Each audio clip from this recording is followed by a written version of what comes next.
வணக்கம். இன்னைக்கு நம்ம பார்க்க போறது டியூஸ்டே ஸ்பெஷல் முருகர் ரீடிங் தான் பார்க்க போறோம். ஆஸ் யூஷுவல் நமக்கு வந்திருக்குது 6 கார்ட்ஸ் வந்திருக்கு. ஓகேவா? எப்படி இருக்கீங்க எல்லாரும்? நல்லா இருக்கீங்களா? எஸ், நான் ரொம்ப சூப்பரா இருக்கேன்.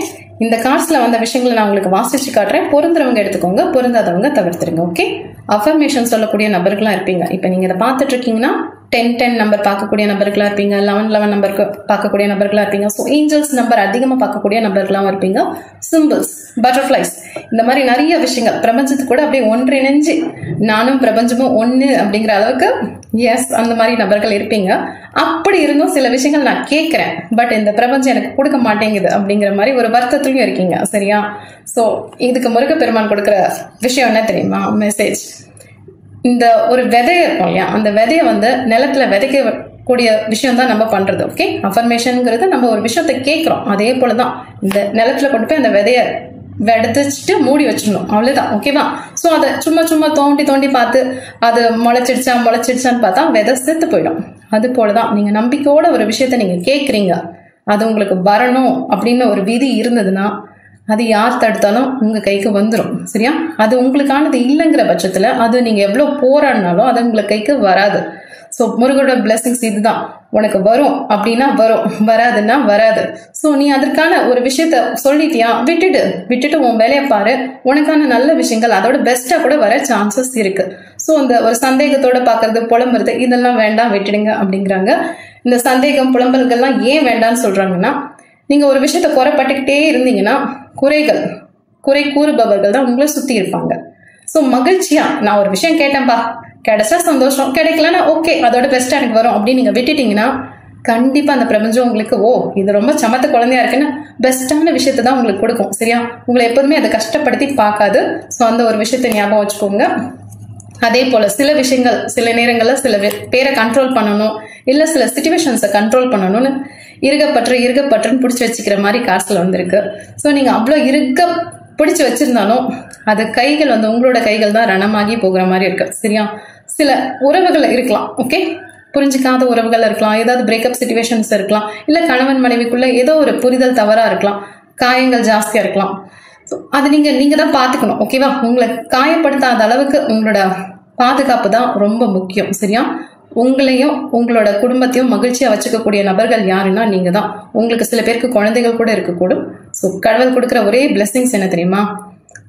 இப்ப நீங்க இந்த ரீடிங் பார்த்துட்டு இருக்கீங்கன்னா உங்களோட சந்தோஷத்துக்கும் பாதுகாப்புக்கும் நீங்க மட்டும்தான் காரணம். ஓகேவா? ஸோ யாரையும் சார்ந்து இருக்காதீங்க. தனிப்பட்ட முறையில ஒரு சந்தோஷத்தை நீங்க கொண்டாடிக்கோங்க. ஒரு சுதந்திரத்தை கொண்டு போய் உங்களோட சுதந்திரத்தை கொண்டு போய் யாரோட கையிலையும் கொடுத்துட்டு நீங்க கவலைப்படாதீங்க அப்படிங்கிறாங்க. ஸோ பார்த்துக்கோங்க, இந்த பாதுகாப்புங்கிறது பய உணர்வு இல்லாம இருக்கிறது. அதுக்கு என்னென்ன வேலை செய்ய முடியும்? நீங்க ஆணாவும் இருக்கலாம், பெண்ணாவும் இருக்கலாம். யாரையும் சார்ந்து இருக்காதீங்க. ஓகே? கூட்டமாவும் இருக்கணும், அதே நேரம் நீங்க தனிச்சும் செயல்படணும் அப்படிங்கிற மாதிரி இருக்கு. ஓகேவா? ஸோ இப்ப நீங்க இதை பார்த்துட்டு இருக்கீங்கன்னா நல்லா மெச்சூரிட்டியான பர்சனாக தான் இருப்பீங்க. உங்களுக்கு நான் என்ன சொல்ல வரேன்னு புரியும். சரியா? நீங்க பாஸ்ட்ல உங்களோட கடந்த காலங்களில் ஏதாவது தவறுகள் பண்ணியிருக்கலாம். ஓகே? தவறு பண்றது மனிதோட இயல்பு. சரியா? அந்த தவறை நம்ம திருத்திக்கணும். அதான் நம்மளோட மெச்சூரிட்டியை லெவலை இன்க்ரீஸ் பண்ணணும். சரியா? ஸோ நேற்று தவறு பண்ணோம், ஓகே, அதே தவறு நம்ம இன்னைக்கு பண்ணல, அது நம்ம திருத்திக்கிட்டோம், அதுவே நம்மளுக்கு ஒரு பிளஸ் தானே. ஸோ தவறு பண்ணிட்டேன்னு ஒரு குற்ற உணர்வுல இல்லாம எஸ் நான் அந்த தவறை திருத்திக்கிட்டேன் அப்படிங்கிற கெத்தா இருக்கவும் பழகிக்கோங்க. உங்களை நீங்களே பிளேம் பண்ணிக்காதீங்க அப்படிங்கிற மாதிரி கார்ட்ஸ் வந்திருக்கு. ஓகேவா? எஸ், உங்களோட இதுவும் அதே சார்ந்துதான் வந்திருக்கு. உங்களோட வரைமுறைக்கு உட்பட்ட சில விஷயங்களை மட்டும்தான் உங்களோட கண்ட்ரோல் பண்ண முடியும். எந்த ஒரு நபரையும் உங்களால கண்ட்ரோல் பண்ண முடியாது. ஸோ உங்களை நீங்க மாத்திக்கிறது, உங்களுக்கு ஒரு சேஞ்ச் வேணும், எஸ் ஒரு பியூட்டிஃபுல்லான சேஞ்ச் வேணும்னா உங்களை நீங்க முதல்ல மாத்திக்கோங்க. மற்றவங்களை மாத்திக்கிறதுக்கு நம்மளால முடியாது, இந்த சிச்சுவேஷன்ஸ்ல முடியாது. ஸோ நீங்க உங்களை மாத்திக்க முயற்சி பண்ணீங்கன்னா உங்க வாழ்க்கையை ரொம்ப பியூட்டிஃபுல்லா மாறதுக்கு சான்சஸ் நிறைய இருக்கு. நீங்க எப்போதுமே அடுத்தவங்க மேலேயே ஃபோக்கஸ் கொடுத்துட்டு இருக்க மாதிரி இருக்கு. ஸோ அது அவர் சொல்ற விஷயங்கள் என்னன்னா அது வேஸ்ட், டைம் வேஸ்ட். ஸோ நீ உனக்கான மாற்றத்தை முதல்ல உங்ககிட்ட இருந்து கொண்டு வா அப்படிங்கிறாங்க. எஸ், நல்லா இருக்கு. வேலை செய்யும் நபர்களா இருந்தீங்கன்னா, ஓகேவா, டீம் ஒர்க் பண்ணக்கூடிய நபர்களா இருந்தீங்கன்னா ஒருத்தர் மேல ஒருத்தர் எந்த குறையும் இல்லாம பண்ணிக்கோங்க. தனிப்பட்ட விருப்பு வெறுப்பு இதெல்லாம் தவிர்த்துட்டு ஒரு குழுவா நான் ஒர்க் பண்றேன்னா எஸ் பண்ணலாம், பெஸ்டா போக சான்சஸ் இருக்கு. ப்ராஜெக்ட் மாதிரி ஒர்க் பண்ணிட்டு இருக்கீங்கன்னா பெஸ்ட் வெர்ஷன் உங்க கம்பெனில உங்களோட டீம் ரொம்ப பெஸ்ட்டாக இருக்கும் சான்சஸ் இருக்கு. ஸோ யார் மேலேயும் இருக்கிற காழ்ப்புணர்ச்சி வேண்டாம், காசிப்ஸ் வேண்டாம். ஸோ இவங்களை பற்றி அங்கே சொல்றது, அவங்கள பற்றி இங்கே சொல்றதுன்ற மாதிரி சில குரூப்ஸ் இருப்பாங்க இல்லையா? ஸோ அவங்களெல்லாம் கொஞ்சம் ஒதுக்கி வச்சிருங்க. சில நேரங்களில் அவங்க உங்களோட பேரை கெடுத்துட்டு போகும் சான்சஸ் இருக்கு. இன்னும் சில நேரங்களில் மட்டும் சில ஒர்க்கை நீங்கள் ஸ்டார்ட் பண்றீங்க, பட் ஃபினிஷ் பண்ண மாட்டேங்கிறீங்க, அது அப்படியே பாதியில் போயிடுற மாதிரி இருக்கு. ஸோ அது ஒண்டி வேண்டாம். எந்த ஒரு ஒர்க்கை நீங்கள் ஸ்டார்ட் பண்ணாலும் அதை அவருக்கு ஃபினிஷ் கொடுங்க, ஒரு நிறைவு. அது எதுக்குன்னா அது உங்க மேல இருக்கிற மதிப்பை இன்னும் கூடுறதுக்கு, சரியா? உங்களுக்கான ஒரு கான்ஃபிடென்ட் லெவல், உங்க மேல உங்களுக்கே ஒரு மரியாதை வரும் இல்லையா? நான் எடுத்த வேலையை முடிப்பேன் அப்படிங்கிற ஒரு தன்னம்பிக்கை கண்டிப்பா வரும். ஓகேவா? வேலை தேடிட்டு இருக்கேன், வேலை கிடைக்கலன்னா முருகப்பெருமான் சொல்ற ஒரே விஷயம், discover your talent, improve your skills. Yes, உங்களோட திறமைகளை மேம்படுத்திக்கிட்டு தேடுங்க. திறமை இருந்தாலே இந்த காலத்துல வேலை கிடைக்கிறது ரொம்ப சிரமமா இருக்கு. அப்படிங்கும் போது திறமை இல்லாம தேடிட்டே இருந்தா கிடைக்கிறது கஷ்டம் இல்ல? ஸோ எவ்வளவு உங்களோட ஸ்கில்ஸ் இம்ப்ரூவ் பண்ணிக்கிறீங்களோ அவ்வளோ உங்களுக்கான வேலை வாய்ப்புகள் அதிகமா இருக்கு. ஓகேவா? ஸோ அதை பார்த்துக்கோங்க. அதே போல உறவு சார்ந்து, ஓகேவா, ஃபோக்கஸ் ஆன் மீனிங்ஃபுல் ரிலேஷன்ஷிப்.